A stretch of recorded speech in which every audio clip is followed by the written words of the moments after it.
YouTuber ji, welcome back to my channel. My name is Shanvi और आज के वीडियो में हम डिस्कस करने वाले हैं साइंस का chapter air water and weather का सेकंड पार्ट। तो हमने अपनी पिछली वीडियो में फर्स्ट पार्ट डिस्कस कर लिया था। अगर आपने अभी तक वो वीडियो नहीं देखा है तो जल्दी से जाकर उसे देख लीजिए। तो चलिए स्टार्ट करते हैं हमारा second part from condensation. Condensation. When water vapor cools down, it changes into drops of water. मतलब जब वाटर वेपर होते हैं, वाटर वेपर क्या होते हैं, जो पानी होता है जब वो हीट अप हो जाता है, गर्म हो जाता है, तो जो गैस निकलती है उसे हम लोग वाटर वेपर कहते हैं। तो ये जो वाटर वेपर है जब ये ठंडा हो जाता है तो ये पानी की बूंदें बनाता है। दिस इज कॉल्ड कंडेंसेशन और इसे हम लोग क्या कहते हैं, condensation. Ice, water and water vapor are the three forms of water. Ice means बर्फ, water मतलब पानी और water vapor जो मैंने आपको बताया था गैशियस फॉर्म में होता है, वो वाटर बनाते हैं, यानी कि वो पानी बनाते हैं। ये तीन टाइप के वाटर के फॉर्म्स होते हैं, एक तरीके से टाइप्स होते हैं। However, in nature we see water in the form of fog, dew, frost, hail and snow as well. जबकि हम लोग नेचर में मतलब अपने आसपास एनवायरनमेंट में हम लोग वाटर को बहुत सारे फॉर्म्स में देखते हैं, जैसे कि फॉग, ड्यू, फ्रॉस्ट, हेल और स्नो में भी। मतलब बर्फ़ में जो आपने देखा होगा ना, जब कहीं भी आप बर्फ़ वाले जगह पर जाते हैं तो वहाँ पर बर्फ़ गिरती है, तो बर्फ़ में फॉग, धुंध में, ओस में, इन सब जगहों पर भी ये सभी मतलब फॉर्म्स होते हैं। इन सब उसमें भी हम लोग वाटर को देखते हैं। Fog occurs when thick clouds of tiny drops of water form just above land or water. Fog कब बनता है, जब थिक क्लाउड्स मतलब मोटे क्लाउड्स पतली पानी बूंदों के, पतली जो पानी की बूंदें होती हैं, जब उनके मोटे मोटे क्लाउड्स बनते हैं लैंड या फिर वाटर के ऊपर, तब फॉग बनता है। When the water vapor in the air condenses and appears as droplets on the ground and other surfaces, it is called dew. जब जो वाटर वेपर होते हैं एयर में, जब वो कंडेंस होते हैं मतलब जब वो वाटर में चेंज हो जाते हैं तो वो ड्रॉपलेट्स के फॉर्म में हमें दिखते हैं, मतलब पानी की बूंदों के रूप में हमें दिखते हैं ग्राउंड पे और दूसरी जगहों पर, और उन्हें हम लोग क्या कहते हैं, due. We often see dew drops early in the morning after a cold night on leaves, flowers and standing vehicles. मतलब हम लोग ये जो ड्यू ड्रॉप्स होते हैं इनको हम लोग कब देख सकते हैं, हम लोग इनको सुबह भी देखते हैं। जैसे ठंडियों के मौसम में अगर आप जब रात के बाद जब सुबह आप जाएंगे अपनी छत पर तो आप वहाँ पर ड्यू ड्रॉप्स देखेंगे। किन किन जगहों पर, पत्तियों पर, फूलों पर, या फिर जो अगर आप कोई व्हीकल खड़ा होगा तो उस व्हीकल के ऊपर भी आपको ड्यू ड्रॉप्स देखने को मिलेंगी। तो ड्यू ड्रॉप्स का मतलब होता है ओस की बूंदें, जो ठंडियों में ज़्यादातर ओस गिरती है रात के समय, तो वही ओस की बूंदों का हम लोग इंग्लिश में ड्यू ड्रॉप्स कहते हैं। When it is very cold, जब बहुत ठंड होता है, the dew और surface water freezes into tiny white crystals. तो जो ड्यू होती है यानी कि ओस होती है या फिर जो वाटर होता है जो पड़ा रहता है सरफेस पे, वो फ्रीज हो जाता है छोटे छोटे से वाइट क्रिस्टल्स में। दिस इज कॉल्ड फ्रॉस्ट और इसे हम लोग क्या कहते हैं, Frost. When raindrops pass through a very cold region of the atmosphere, जब पानी की बूंदें होती हैं वो बहुत ठंडे एटमॉस्फेयर से होकर गुजरती हैं, दे फ्रीज एंड बिकम हेल, वो जम जाती हैं और हेल बन जाती हैं। हेल मतलब जैसे हम लोग कभी नहीं कहते हैं ओले गिर रहे हैं, तो उसी को, ओलों को हम लोग क्या कहते हैं, hello. When water vapor is suddenly cold, it freezes into tiny white snowflakes. जब वाटर वेपर एकदम तुरंत ही जम जाते हैं तो उन्हें हम लोग क्या कहते हैं, जब वो टाइनी मतलब छोटे छोटे वाइट कलर के हो जाते हैं, फ्रीज हो जाते हैं, तो उनको हम लोग स्नोफ्लेक्स कहते हैं. Okay, now impurities in water. The water in wells and rivers is impure due to insoluble impurities which can be seen. तो जो वाटर वेपर होता जो वाटर होता है वेल्स यानी कि कुओं में और नदियों में, रिवर्स मीन्स नदियों में, वो इम्प्योर मतलब गंदा होता है. गंदा इसलिए होता है, number 1, because of insoluble impurities, मतलब कुछ ऐसी गंदगी जो पानी में घुल नहीं सकती, विच कैन बी सीन, जिन्हें हम लोग देख सकते हैं. सेकेंड, सॉल्युबल इम्प्योरिटीज़, कुछ ऐसी भी इम्प्योरिटीज़ होती है जो पानी में घुल जाती हैं. इम्प्योरिटीज़ मीन्स गंदगी, तो कुछ ऐसी भी गंदगियाँ होती हैं जो पानी में घुल जाती हैं और कुछ ऐसी होती है जो नहीं घुलती हैं. इनसॉल्युबल का मतलब जो नहीं घुलती हैं और सॉल्युबल जो घुलती हैं. Which can not be seen, soluble impurities which can not be seen, मतलब सॉल्युबल इम्प्योरिटीज़ को हम लोग नहीं देख सकते. और सी मीन्स तीसरा, डिजीज कॉजिंग जर्म्स, बीमारी करने वाले जर्म्स या बैक्टीरिया या फिर कीड़े.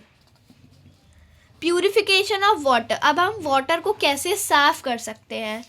To separate insoluble impurities, let water stand for some time. अगर जो इनसॉल्युबल इम्प्योरिटीज़ हैं आप उन्हें क्लीन करना चाहते हैं तो बस वाटर को कुछ देर के लिए रखा रहने दीजिए. Impurities that are heavier than water will settle at the bottom of the water leaving it clear. जो गंदगी होगी, जो इम्प्योरिटीज़ होंगी जो वाटर से भारी होंगी, वाटर के वेट से जो भारी होंगी, वो जिस भी कंटेनर में आपने वाटर को रखा होगा उसके तो उस कंटेनर में एकदम नीचे की तरफ वो इम्प्योरिटीज़ जाकर बैठ जाएंगी. वाटर को, जो साफ पानी होता है, उसे ऊपर छोड़कर वो गंदगी नीचे बैठ जाएगी. This is called sedimentation. और इस प्रोसेस को हम लोग क्या कहते हैं, sedimentation, which is given in figure 3.8. You can see here the process of sedimentation. Firstly it was impure water, then they just kept it for settling down, and when it settled down they have just poured the clear water in a beaker. Now slowly pour out this clear water into another vessel. अब इस pure water को, जो साफ पानी है, उसे किसी और कंटेनर में डाल दीजिए. This is called decantation. और इसको हम लोग क्या कहते हैं, decantation, which is also given in figure 3.8. ठीक है, तो मतलब वाटर, गंदे पानी को जब हम लोग सेटल डाउन करते हैं उसके बॉटम में, कंटेनर के बॉटम में, उसे हम लोग कहते हैं सेडिमेंटेशन. और जब हम उस वाटर को एक दूसरे बीकर में ट्रांसफ़र करते हैं, उसकी इम्प्योरिटीज़ को बॉटम में छोड़कर केवल क्लियर वाटर को जब हम ट्रांसफ़र करते हैं तो उसे हम लोग डिकेंटेशन बोलते हैं. Another process of purification is filtration. और जो दूसरा प्रोसेस है वाटर को साफ करने का, वो है filtration, which is given on figure 3.9. You can see over here it is given. At home, while pouring tea, you filter it through a strainer. Strainer means छन्ना. जब आप अपने घर में चाय बनाते हैं तो आप उसे एक छन्ने से फिल्टर करते हैं. फिल्टर करते हैं मतलब साफ करते हैं. You could also use a clean piece of cloth. और आप छन्ने की जगह एक साफ कपड़े का भी इस्तेमाल कर सकते हैं. इन स्कूल लैबोरेटरीज, स्कूल में जो लैब्स बने होते हैं उनमें students use filter papers to remove insoluble impurities from liquids. उनमें जो स्टूडेंट्स होते हैं वो क्या करते हैं, फिल्टर पेपर होता है. फिल्टर पेपर एक वाइट कलर का रफ सा होता है. उस पेपर को वो लोग यूज़ करते हैं इनसॉल्युबल इम्प्योरिटीज़ को वाटर से हटाने के लिए. Similarly water on the surface of the earth gets filtered where it passes through layers of soil to become underground water. तो इसमें क्या कह रहा है, उसी तरीके से जो वाटर होता है अर्थ के सरफेस पे वो फिल्टर हो जाता है जब वो सॉइल की लेयर्स से निकलता है, जब वो सॉइल की लेयर बाय लेयर ट्रैवल करता है और वो क्या बन जाता है, underground water. That is why this water is mostly safe and fit for drinking. इसीलिए ये पानी ज़्यादातर पीने के लिए सेफ और फिट होता है. Through we can obtain clear water by these methods. Water may still contain germs and be unfit for drinking. अब हम लोग वाटर को इन मेथड से क्लियर तो कर सकते हैं, पर हो सकता है उसमें अभी भी कुछ जम्स या फिर इम्प्योरिटीज़ हो जो उसे अभी भी पीने के लिए सूटेबल नहीं बना रही, क्योंकि अभी हमने इनसॉल्युबल पार्टिकल्स को तो रिमूव कर दिया, लेकिन अब हम सॉल्युबल पार्टिकल्स को कैसे रिमूव करें. So we must purify the water to make it safe for drinking. तो हमें वाटर को पहले प्यूरिफाई करना चाहिए पानी पीने से पहले. तो अब हम लोग वाटर को प्यूरिफाई कैसे कर सकते हैं. Chemicals like chlorine are used to kill germs at the water works of a city. कुछ केमिकल्स जैसे कि क्लोरीन क्या करता है, वो जर्म्स को मारने का काम करता है. और ये कहाँ पर मारता है, तो जहाँ से हमारा मेन वाटर सप्लाई होता है जिसे हम लोग वाटर वर्क्स कहते हैं, वहाँ पर ये केमिकल्स मिलाए जाते हैं. तो हर एक सिटी का एक पर्टिकुलर वाटर वर्क होता है जहाँ पर ये केमिकल्स वाटर में मिक्स किए जाते हैं जिससे कि वाटर एकदम हमारे ड्रिंकिंग के लिए क्लियर हो जाए. उसके बाद वो हाउसेस में भेजा जाता है. The process of adding chlorine is called chlorination. और ये प्रोसेस क्लोरीन ऐड करके वाटर को क्लीन करने का क्लोरीनेशन कहलाता है. Bleaching powder also kills germs in water. और जो ब्लीचिंग पाउडर होता है वो भी जर्म्स को वाटर में मारता है. If well water has to be used, potassium permanganate should be use to purify. अगर आपको कुएं का पानी यूज़ करना है तो आपको उसमें पोटेशियम परमैंगनेट ऐड करना होगा. पोटेशियम परमैंगनेट भी एक केमिकल का नाम है. तो पोटेशियम परमैंगनेट क्या करता है, वाटर को एकदम प्यूरिफाई कर देता है. The fast method of purifying water is to boil it. अगर आपको बहुत जल्दी वाटर को प्यूरिफाई करना है तो जो सबसे फास्टेस्ट मेथड है वो है वाटर को बॉईल करना. वाटर को बस आप बॉईल करिए. एज बॉइलिंग डिस्ट्रॉयज जर्म्स, क्योंकि बॉइलिंग ऑफ वाटर भी जर्म्स को डिस्ट्रॉय करती है. We can also use a water filter for clearing water. और हम लोग एक वाटर फिल्टर का भी यूज़ कर सकते हैं वाटर को क्लीन करने के लिए. It is important to store and handle water properly. ये ज़रूरी है वाटर को अच्छी तरीके से रखना, उसे स्टोर करना. It must be kept in covered vessels which are cleaned regularly. इन्हें हम लोगों को एक कवर्ड वेसल मतलब एक बंद जार या फिर किसी बंद बर्तन में ही रखना चाहिए, जो कि जिससे हम लोग अक्सर या फिर डेली हम उसे क्लीन करते हों. The vessel used for taking out water from the container must also be clean. और जो बर्तन जिसमें हम लोग वाटर को स्टोर कर रहे हैं वो भी डेली क्लीन होना चाहिए. Underground water changes its form and moves in a cycle in nature. जो वाटर है वो चेंज होता है, अपना फॉर्म चेंज करता है. मतलब solid, liquid and gas 3 form होते हैं, तो वो उनमें चेंज होता है. और जो नेचर की साइकिल है उसमें घूमता रहता है. Water that falls as rain and the water that we throw away goes down into the ground. जो वाटर बारिश के रूप में ज़मीन पर गिरता है, या फिर जिस वाटर को हम लोग इधर उधर फेंक देते हैं वो वाटर ग्राउंड में चला जाता है. It seeps through the different layers of the soil like the top soil, the sub soil and porous rocks.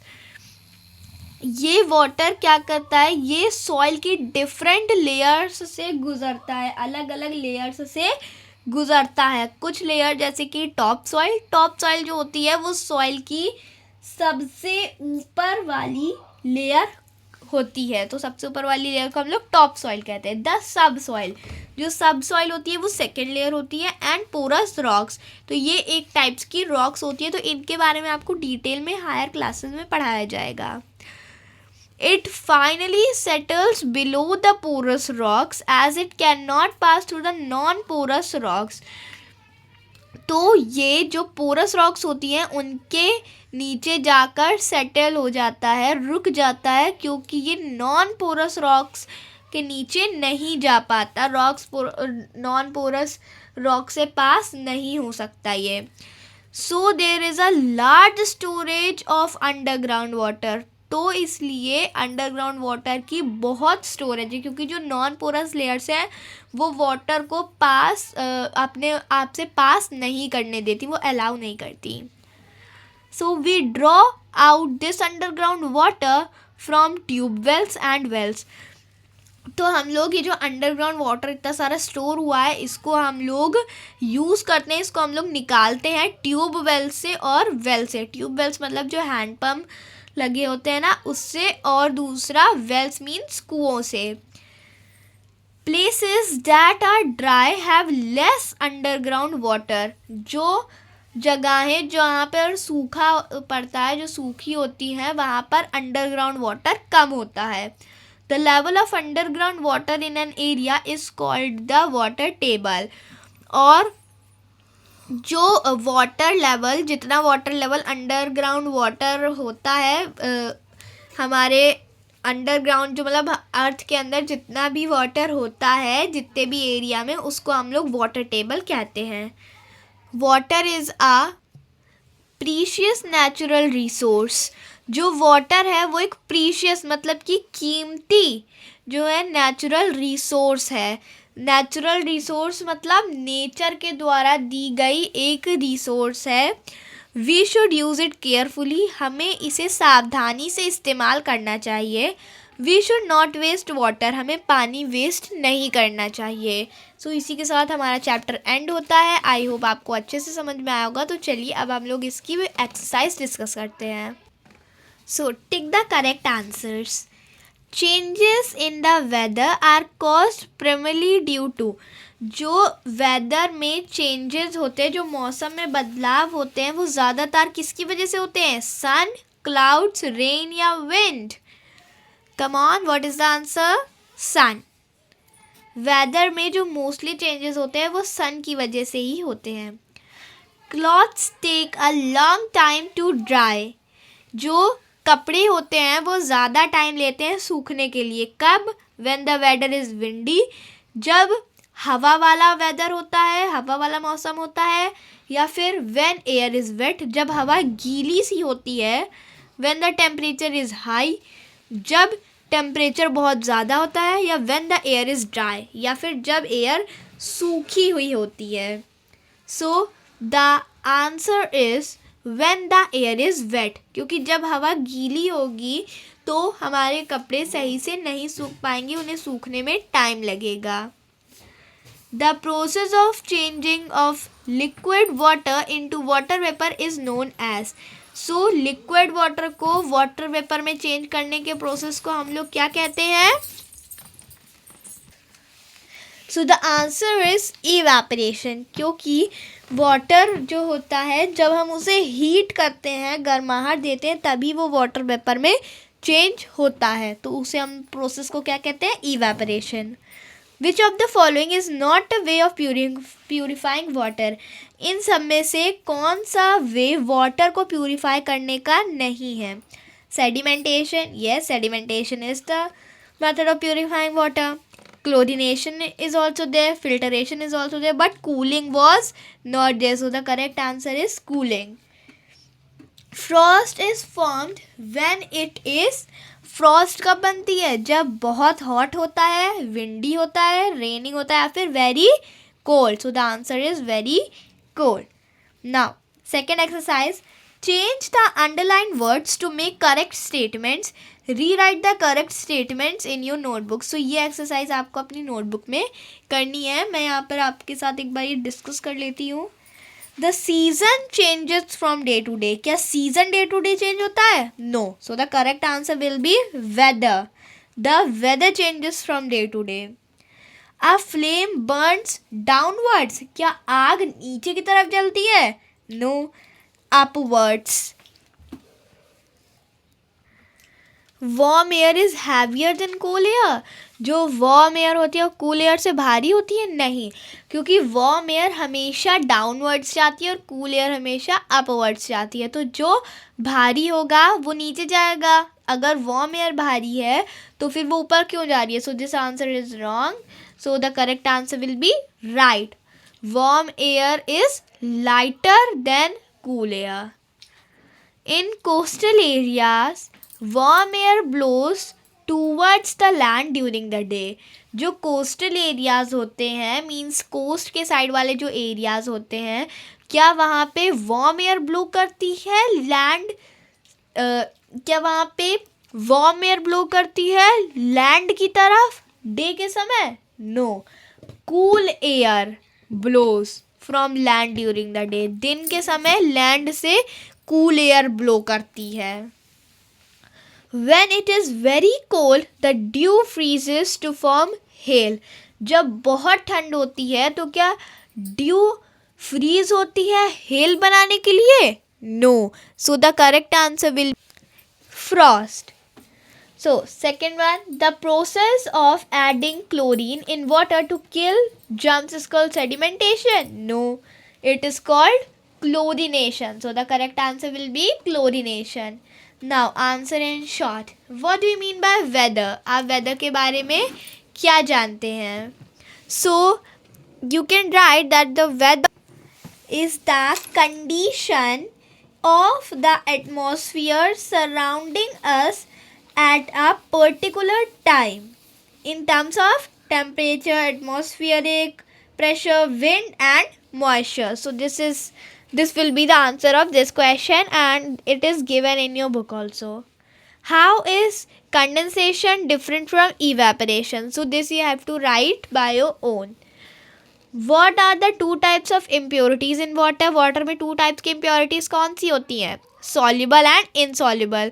दो ही टाइप की होती हैं. एक होती है जो डिजॉल्व नहीं होती है, दूसरी होती है जो डिजॉल्व हो जाती है. So soluble and insoluble. What is chlorination? So the chlorination is the process of killing the germs by adding a chemical known as chlorine to the water. Okay. Define water table of an area. So the water table is nothing but it is a level of underground water which an area has. Okay. Now answer this question. What is a land breeze? So land breeze everybody knows. The in the coastal areas, the cool air blows from the sea to the land. This is known as land breeze. Okay, how does it occur? ये कैसे occur होती है? So this part you have to give the answer by your own. How is hail different from snow? Hail snow से different क्यों है? So I don't think that I have to tell the answer of this question. This answer everybody knows. Third, what are the different ways of purifying water? Water को purify करने के different ways क्या होते हैं? So there are many. You can write any. Write sedimentation, decantation, and you can write filtration. So all are there, and you can also write chlorination, sedimentation, decantation. Okay, so you have to write any two. Okay. Now these think and answer. Even on a very hot day, people in coastal areas do not feel hot. Why? So चाहे इस question का meaning क्या है कि चाहे जितना भी गर्म हो फिर भी कोस्टल एरियाज में लोगों को हॉट नहीं लगता, ज़्यादा हॉट नहीं लगता, क्यों? तो इसका आंसर आपको ये पूरा चैप्टर पढ़ना है और फिर इस क्वेश्चन का आंसर आपको देना है, because these are your questions. Early on winter mornings, we see drops of water on plants and parked cars. Why? So जब आप विंटर्स में सुबह जल्दी उठते हैं तो ठंडियों की सुबह में हमको प्लांट्स जो होते हैं, प्लांट्स पर और जो हमारी कार्स या फिर बाइक्स पार्क होती हैं उनमें हमें वाटर ड्रॉपलेट्स क्यों दिखाई पड़ते हैं. सो इनके आंसर आपको इस चैप्टर में मिल जाएंगे. सो आपको ये चैप्टर रीड करना है और इन दोनों क्वेश्चंस के आंसर खुद से फाइंड आउट करके मुझे कमेंट सेक्शन में भेजना है और मैं बताऊंगी कि आप सब में से किसका आंसर करेक्ट है. सो हमारा चैप्टर यहीं पर एंड होता है. आई होप आपको चैप्टर अच्छे से समझ में आएगा. अगर आपको कोई भी डाउट हो तो आप मुझसे कमेंट सेक्शन में कभी भी क्लियर कर सकते हैं. Thank you so much for watching. Bye.